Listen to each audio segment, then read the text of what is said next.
So, good afternoon, everyone.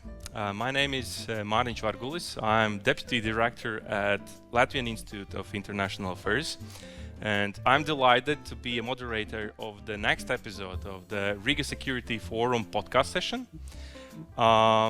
This episode, we will devote next half an hour to discuss topical issues when it comes to the security situation of the transatlantic community.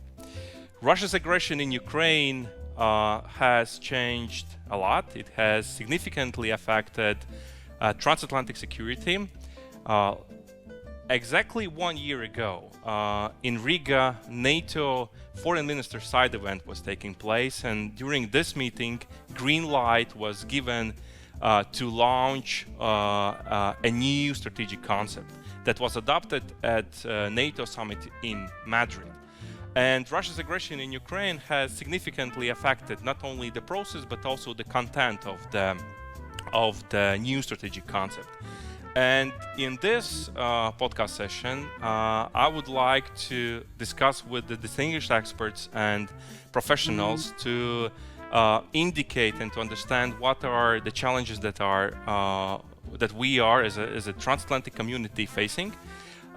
What are the homeworks to be done looking towards Vilnius summit that will take place next year in Vilnius, NATO summit in Vilnius. So there are a lot of issues, a lot of challenges lying ahead, not only Russia's aggression in Ukraine, but also looking at the 360 degrees approach, challenges emanating from the south, terrorism, what are the elements of NATO and EU that should be strengthened, what are the perspectives of Baltic states and especially from Spain.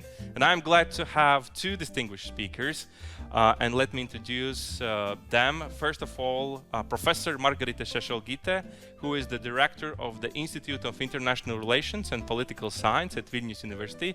Margarita, hopefully you hear us loud and clear. Yes, absolutely. Good afternoon. Thank you for being with us today. And Mr. Manuel Selas González, who is Deputy Director General for International Security Issues, EU and NATO Security Policy Director, Ministry of Foreign Affairs, European Union and Cooperation, Spain. Selas, glad that you are also with us today, and hopefully you hear us loud and clear from the Madrid as well. Thank you very much. Clear from Madrid. Nice to be here and nice to participate in the podcast. So, colleagues, thank you once again for joining us today and contribute with your expertise when it comes to topical issues of the security that we are facing. First of all, I would like to start setting the stage and kick off the discussion with your perspective on what's going on in Ukraine. Of course, I understand it's a completely unknown territory, or no one knows how it could evolve in the upcoming months or even years. But nevertheless, what's your reading? In what stage are we right now? What is at the stake? What could be the potential next steps from the Russia's perspective in Ukraine?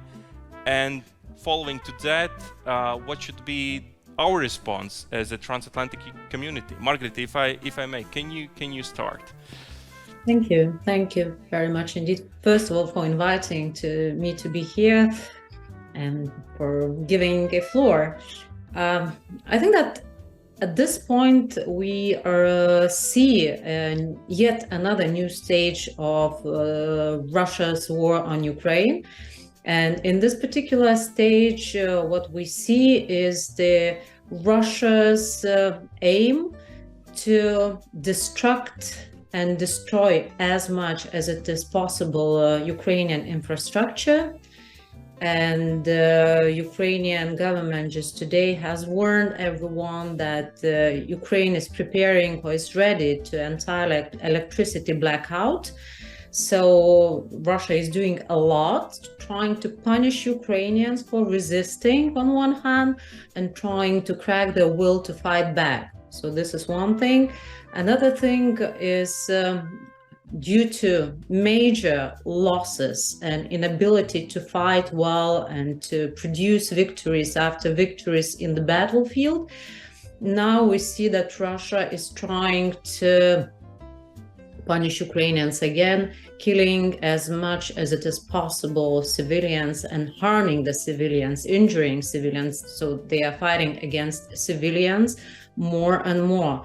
Why they are doing this? On one hand, as I said, trying to crack Ukraine's will to resist, which is not working, and I believe it's not going to work. But also due to the certain losses on the battlefield, I guess Putin has to send the message for its own society, for the hawks in his elites, in his surroundings, that, you know, although we are not probably 100% successful on the battlefield, we're still punishing Ukrainians, and we are winning in one way or another. So now we can see that the phase is against infrastructure and against the civilians. Is this the same reading from Spain, Sela? Well, I mean, from military point of view, of course, the situation is just like this. I mean, there's this progress by the Ukrainian armed forces in the east and the south. It goes directly against the narrative, the Putin's narrative about how the war is going. Just as a big blow after they declared that the provinces were incorporated to Russia. So it's a big blow. They need to counter attack this blow and the narrative that comes with it. And of course, the strategy, as Margarita has said, is suffering. They want to make Ukrainian population suffer on the thinking that perhaps that will force them against the governments and their authorities. I think this is not the case. But what we do not see at this moment is any appetite for any of both sides to negotiate. I mean, this is something that regarding the future and the incoming winter, and when it's what can happen with the military operations when the winter became stronger. I mean, the effects of the winter became stronger. We know that the Russians always they always work on figures. So they have more figures than the Ukrainian, and that's what is happening. I mean, they have more figures. Regarding the preparation, regarding how they use their capabilities, their figures are still higher, much higher than the Ukrainians. And of course, Russia always want to negotiate from the high ground. They will never negotiate if they can avoid it in equal conditions. So they will be prepared to negotiate when they feel stronger. So this is now a stalemate. It's a stalemate from the military point of view regarding losses and winnings. And of course, there's one loser, which is the Ukrainian population, which is suffering for this indiscriminate and criminal bombing of infrastructures and non-military facilities.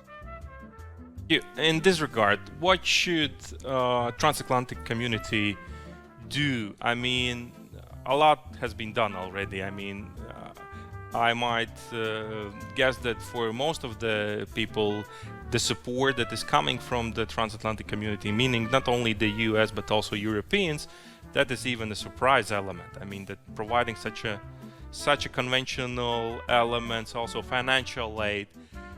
So what should be more to be done? I mean, how can we assist Ukraine to facilitate also those successful recent counter operations in Ukraine?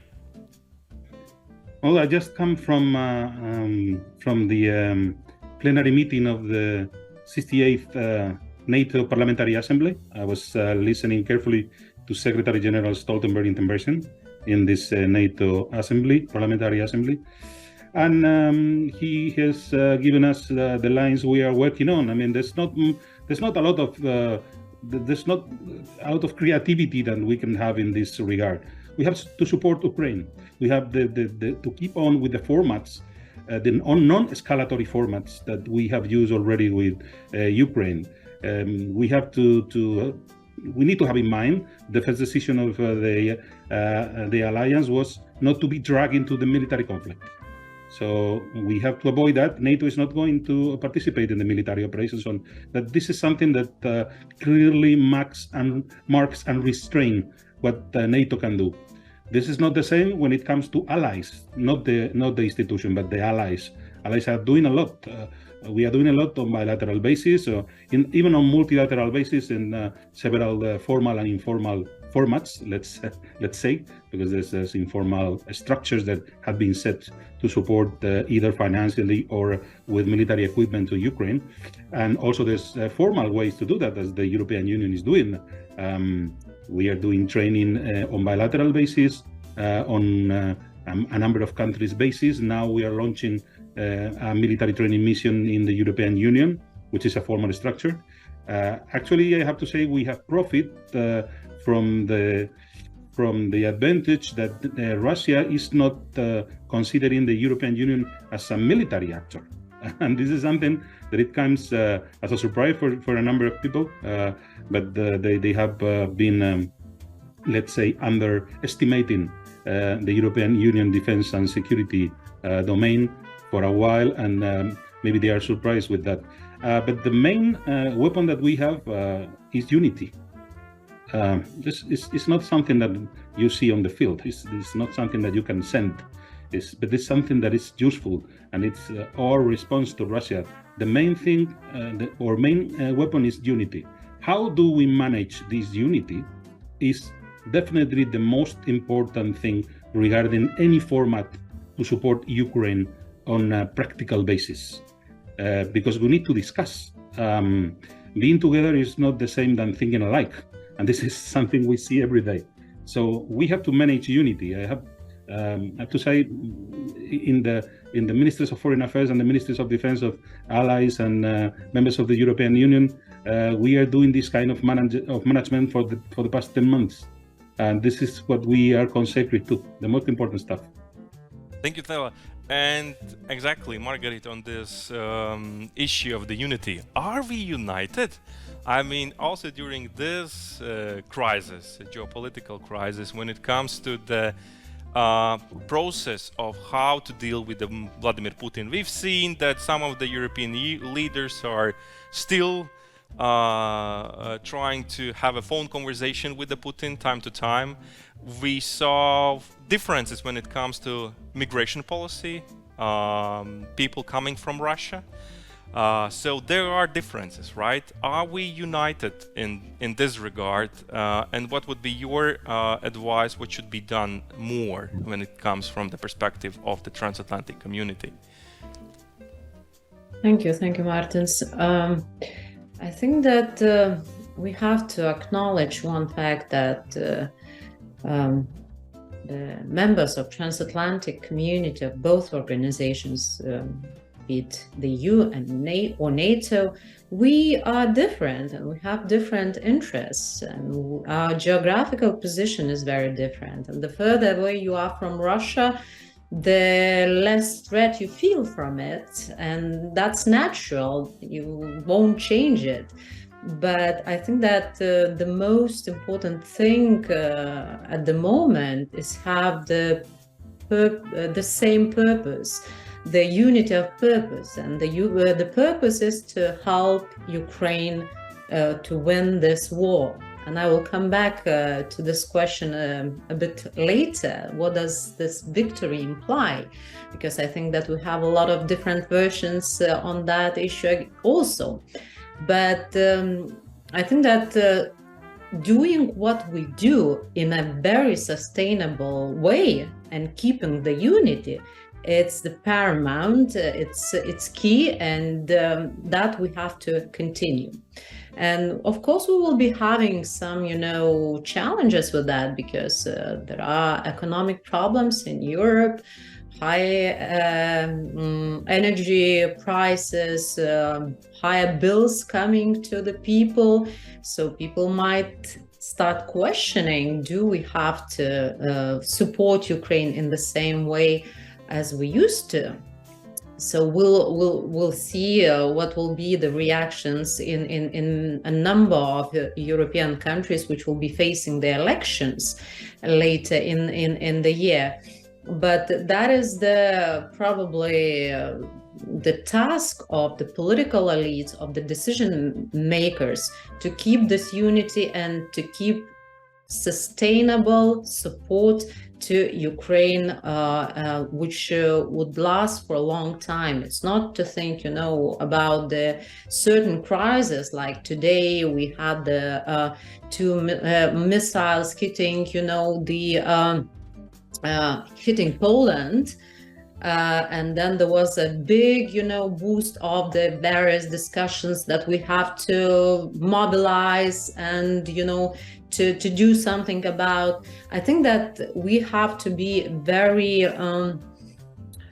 calm in the situations like that, and don't, blame the other countries or probably not understanding the security situation as much as we in the region, but keep this unity and keep a sustainable support little by little. And it's not only about the support with the armament, with the weapons, but also supporting the Ukrainian government, the financial aid, financial assistance.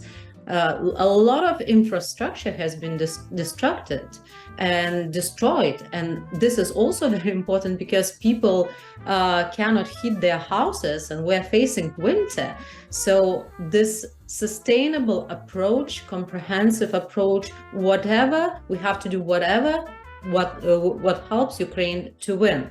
But it's not only about Ukraine as well, but also about the ensuring security of the countries around, because there is a lot of anxiety, and we've seen in the situation with these two missiles flying into the Polish territory that this anxiety is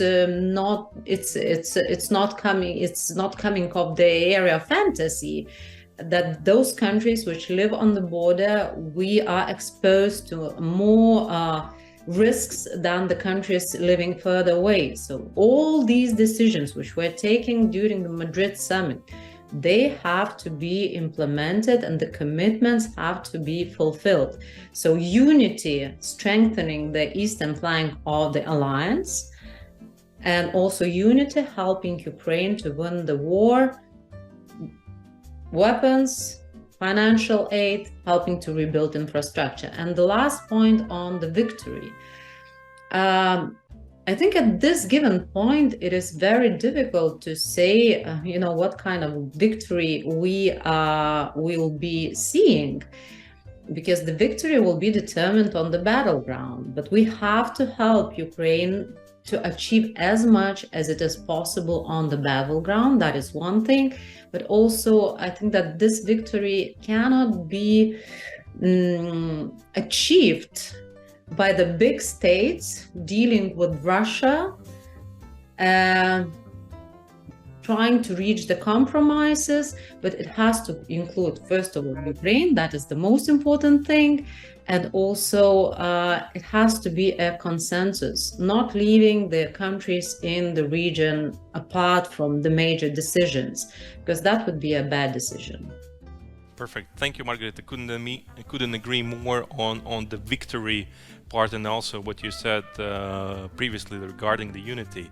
Coming, as you already mentioned, the Madrid summit. And Sela, if I may, I would like to start the discussion on Madrid summit about mindset.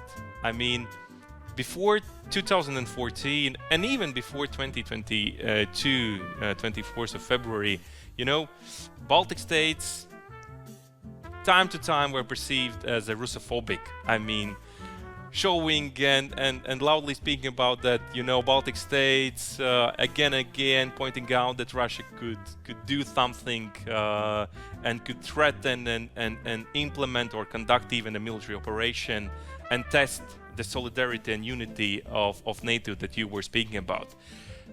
And in this regard, has the mindset in Madrid, political security stakeholders, have they changed, or was this the perception or belief that Russia could test the transatlantic unity was present before the 24th of February? Well, I have to say that, of course, there was an impact of the Russian aggression to Ukraine on the works going on the Madrid summit. I mean, as security policy director in the Ministry of Foreign Affairs, of course, I was quite involved in the, let's say, the horizon to Madrid, or the road to Madrid. But there was a lot going on before that. You can remember that we have this warning on Russian effectives accumulating in the Ukrainian border just at the end of fall. And there was the offer of the treaties by Russia, and there was the last meeting of the NATO-Russia Council. But even before that, I have to say that after the summit of Wales, we started to reinforce the eastern flank. So there was the decision about the battle groups. There was the decisions about the change of NATO command structure. That's why then we needed a political adaptation of the alliance that came with the 2030 Secretary Stoltenberg initiative. So there was we need to equal what was changing in the military side, what was evolving in the military side after the Russian events in the events in Donbass and in Crimea in 2014. So there was that, and we had to equal. There were several things in the middle, and one of them, which was not minor, was the Afghanistan issue. You can remember. I mean, it was only slightly more than a year ago, but slightly 1 year ago, the topic was Afghanistan. You remember, and what was going on with out of Euro-Atlantic experiences of the alliance, and now we're experiencing what is happening in the eastern flank, which was, something like the origins of NATO. There was the origins of NATO was a threat in the east. The name has changed. There was not the Soviet Union anymore, but there was this eastern threat. So from the military point of view, we started slowly, maybe, and there was a lot of criticism that you can do about that, but we slowly started in 2014. So what was the change in Madrid? Well, we have two important topics in Madrid about that.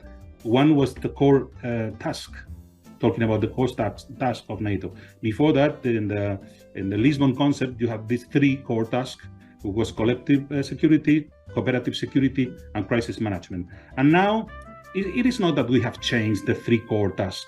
It's that we have stated that collective defense or collective security is NATO's main task, or NATO's, let's say, motto.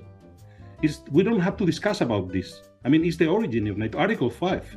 So what's NATO if you take out the Article 5? So then, of course, any task referred to the alliance has to do with Article 5 and collective security. So it's not that we have changed the core task, it's that we have adapted the core task in the main definition of the NATO's guidance, which is in the strategic concepts. Second important change, we have a new model force. It means that we need to be more ready, more prepared. We need more forces to accumulate in less time the orders of secure in the eastern flank. We're talking about 1,000 troops in the first 10 days, 200,000 in the next 30, and so on. So we have changed the model, and now we have committed to defense, and I'm quoting the concept, like from the first inch of every territory of the allies, which is something like this, which is stated in the concept. So yes, it's been a change in our deterrence and defense posture, for sure. We need to implement that change, because it's not being implemented just from the moment the summit finished. We need to keep on implementing that and following Sakiur's assessment on that. Thank you. Margarita, to you, fully understanding and hearing what also Sela just said regarding that we are back to the core task meaning collective defense, something that the Baltic states have been loudly speaking about. Also indicating in the new strategic concept Russia for the first time as a threat to the alliance that takes planning not only from the perspective of capabilities, but also operational planning, operational plans, so on and so forth, to address the challenge posed by Russia. Simply, was the NATO Madrid summit a complete success story? Are our Baltic interests fully covered, or some still missing elements from your perspective? Thank you. Here's to be seen. I think what happened, collective defense has always been a mission of NATO since its establishment. And then after the end of the Cold War, the other two missions popped up as probably more important missions. But NATO has always been a collective defense alliance. And therefore, I think that that's only natural that it's now focusing more on collective defense, because the security situation has changed in the region. But I also want to point out another important change, the change from the enhanced forward presence mentality after Wales to forward defense mentality, which is very important for us. And what does it mean? The small forces, enhanced forward forces, which were meant mostly for the tripwire function, has to be changed into the fighting forces, ready to fight high-intensity, large-scale warfare. And that poses a number of challenges, being the preparedness of the personnel, equipment, legal issues, C2 systems, preparations of all domain approach, not only having small tripwire forces on the ground, which not probably properly protected from the air, from the sea. So, and this is a huge task that NATO is facing at the moment. And it is also important to point out that NATO is political military alliance. It doesn't have its own armed forces. So all these forces and all these equipments are coming from a number of NATO members. And here, unity also is paramount, because those countries have to see the importance of what's happening in the region, the importance of enhanced forward defense, and it should be a priority for these countries. And I know that, many of the countries are doing a lot to support Ukraine, and I know that the stocks of ammunition and weapons are getting lower. There are less and less in the equipment and ammunition in the stocks. And at the same point, the requirements to enhance the eastern flank of NATO are also very high. So I think that we have to manage the expectations, and we will be facing some dilemmas. So to help Ukraine or to enhance the eastern flank, and we have not to shy from these questions, but address them, because these questions are very important. It requires a lot of coordination and smart decisions.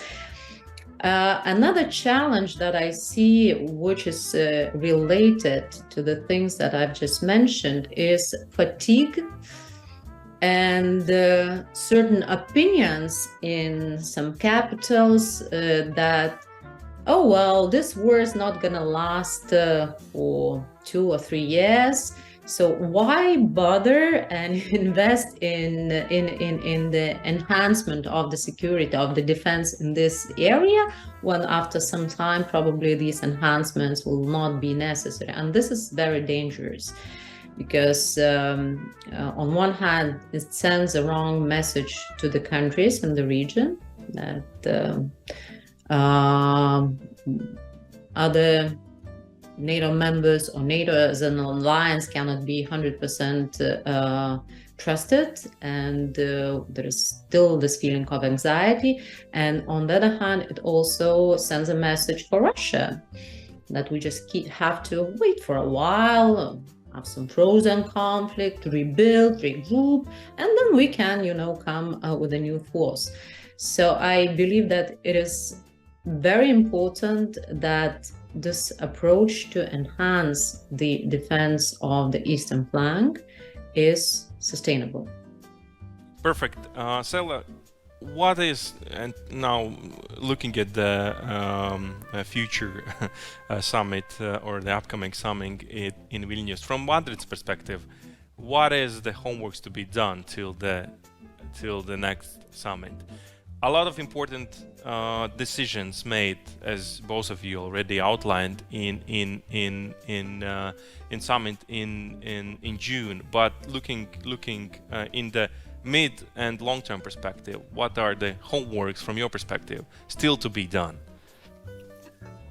Well, when I was posted in NATO, it was like 4 years ago. I was posted in NATO for 4 years.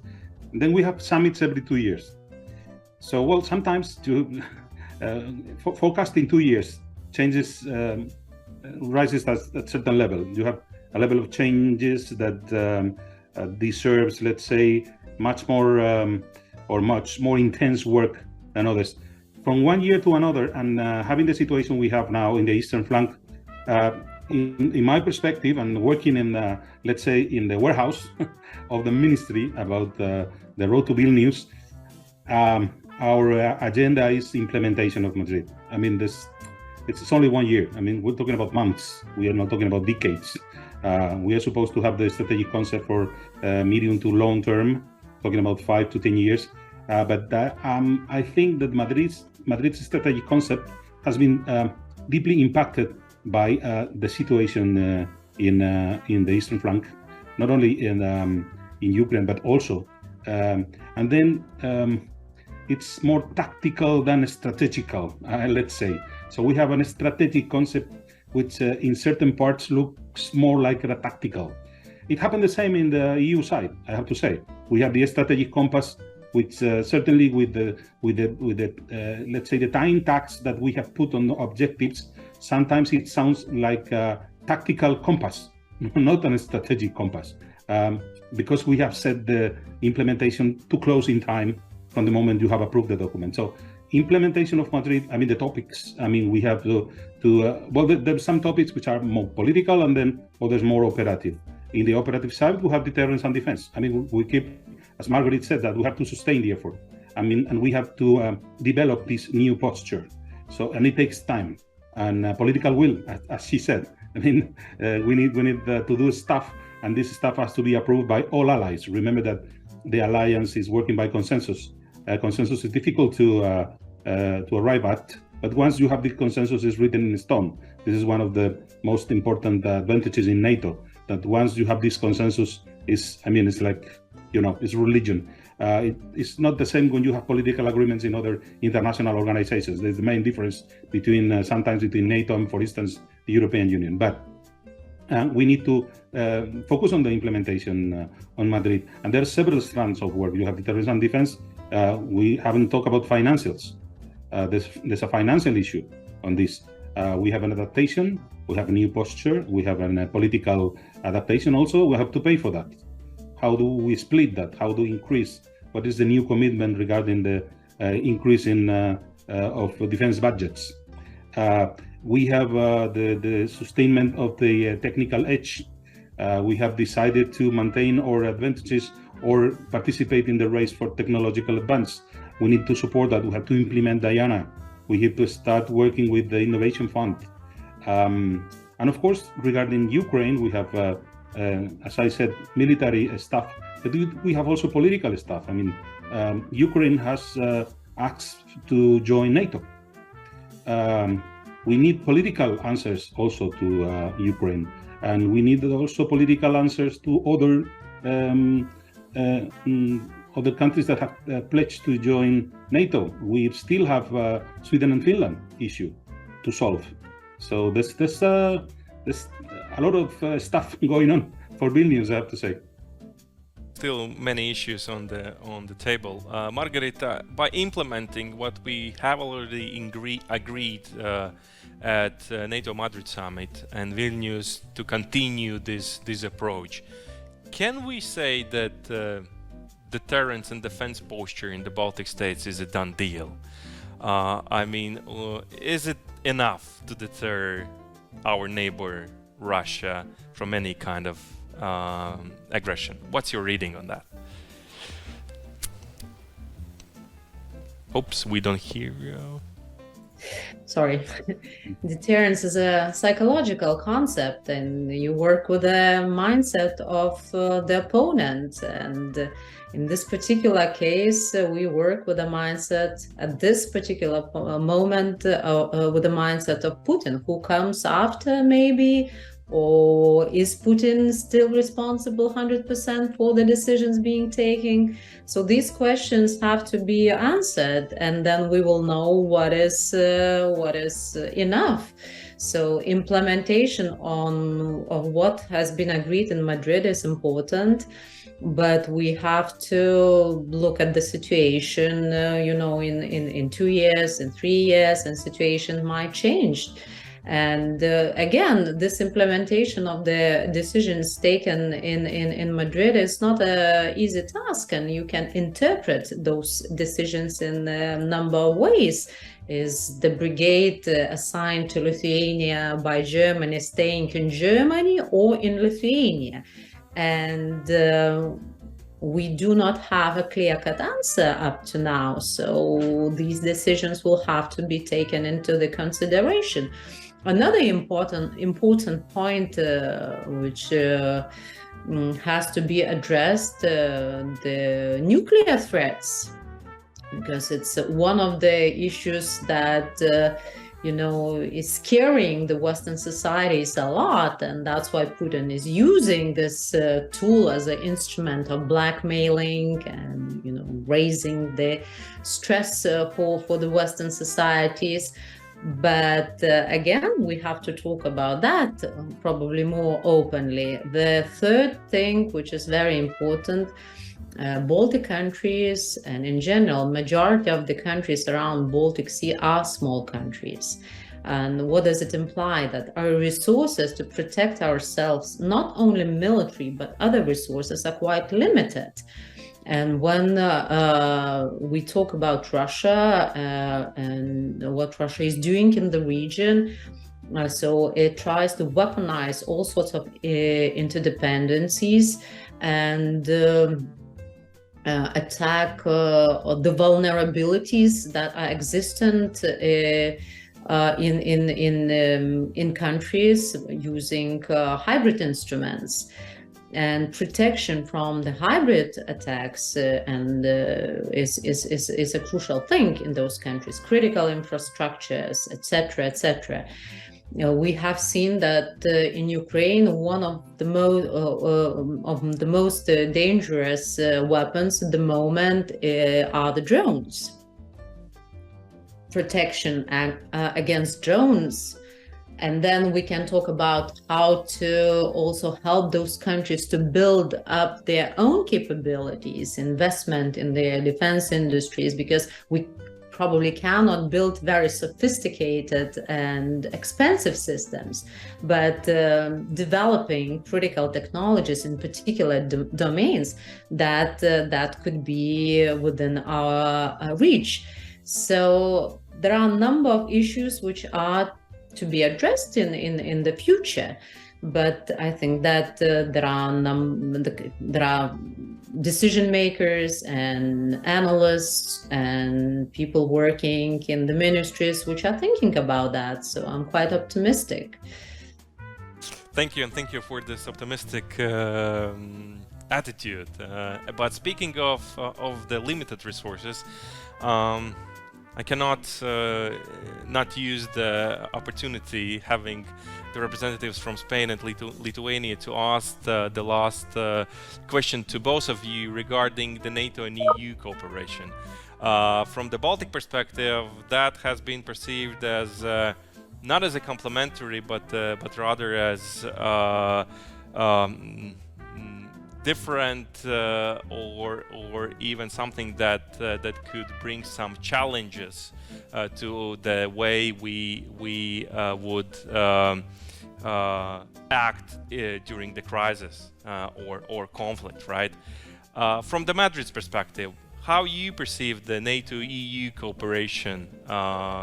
What is the approach?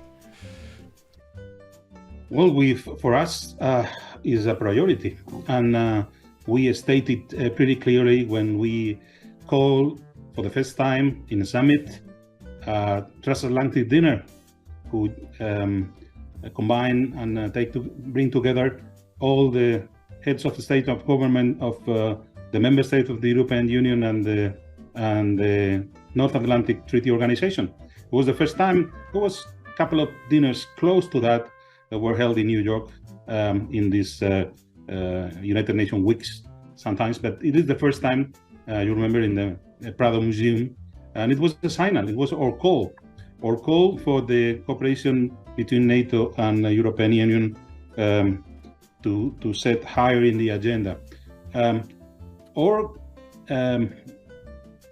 Our purpose as member of the European Union and member of NATO is that we cannot draw a line between the two organizations.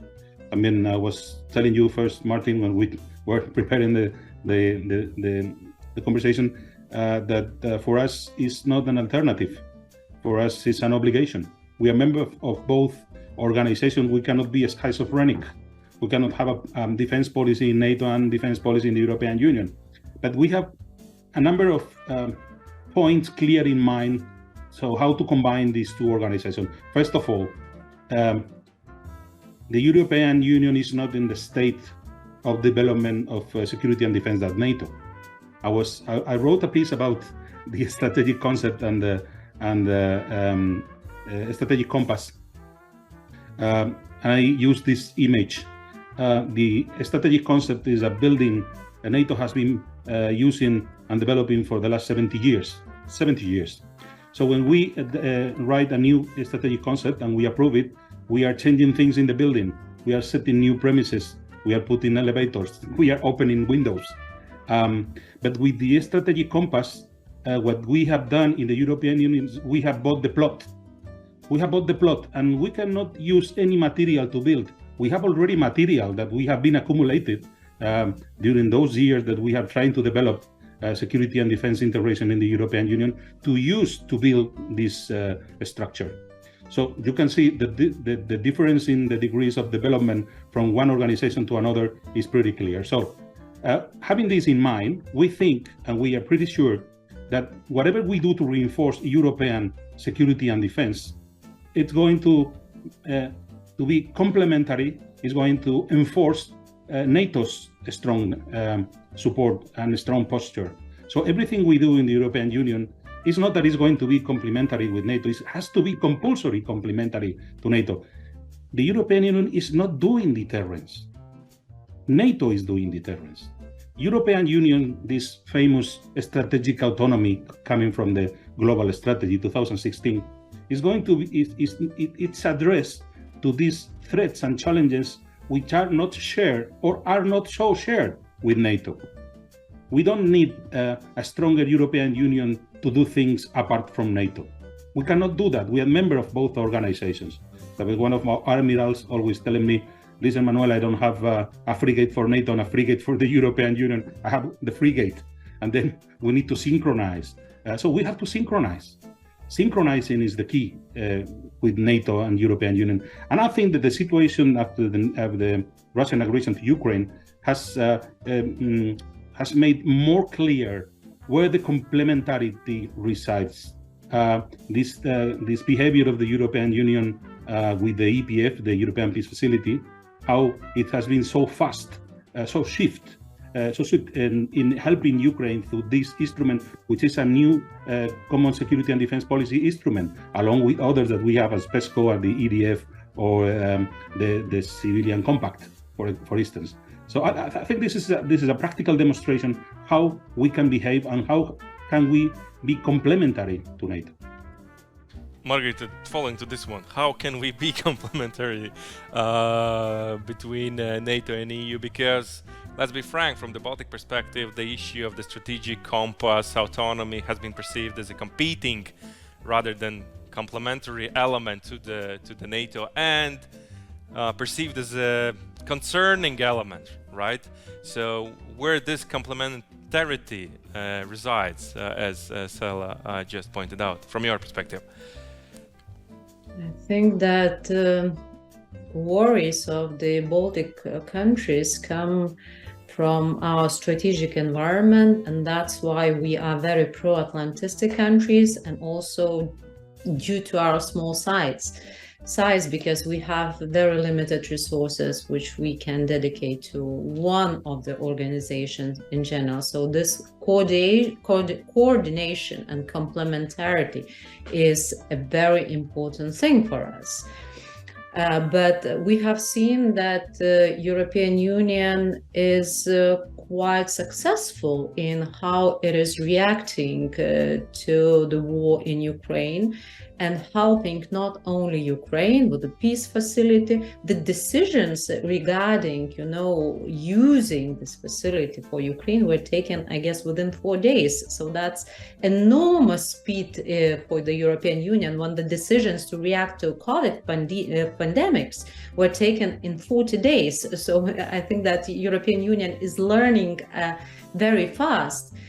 And it has this comprehensive approach towards the security. It can bring to the table all sorts of tools, like economic tools, also as an important measure for cohesion and deterrence, economic deterrence. That could be also one of the measures used by the European Union. And at the end of the day, most of the members of the European Union and NATO are the members of the both organizations. So I think it helps to coordinate while solving some issues with those countries which are not members of one or another. So where is the value added of the European Union? As I said, it's a comprehensive approach, helping us to react to hybrid threats, to prepare to close the vulnerability gaps that Russia or other authoritarian regimes, for instance China, would not be able to meddle with our interdependencies and vulnerabilities, and also to help the European countries to develop capabilities with all new initiatives as PESCO, EDF, the joint procurement initiatives. The European Union can provide the funds and assistance, in particular for smaller member countries, to develop their own capabilities. But just there is one caveat in this situation, that NATO also is developing an ecosystem of all sorts of new initiatives. So it is very important that those things would not compete, but would be coordinated and would bring the value added of both organizations. Well, thank you, Margarita. Thank you, Sela, for your thought-provoking ideas. I see that the situation, actually, there is one, if I may say so, positive element. We see that we are coming more and more closer to each other at the transatlantic community, fully understanding what are the challenges that we are facing, what is the neighbor that we are having, what are mid to long-term challenges to the NATO. Thank you for joining us and providing perspective of the Western and the Southern and Eastern and Northern perspectives. So this is highly appreciated. For you, audience, please stay tuned for another episodes of the Riga Security Forum podcast sessions. Thank you.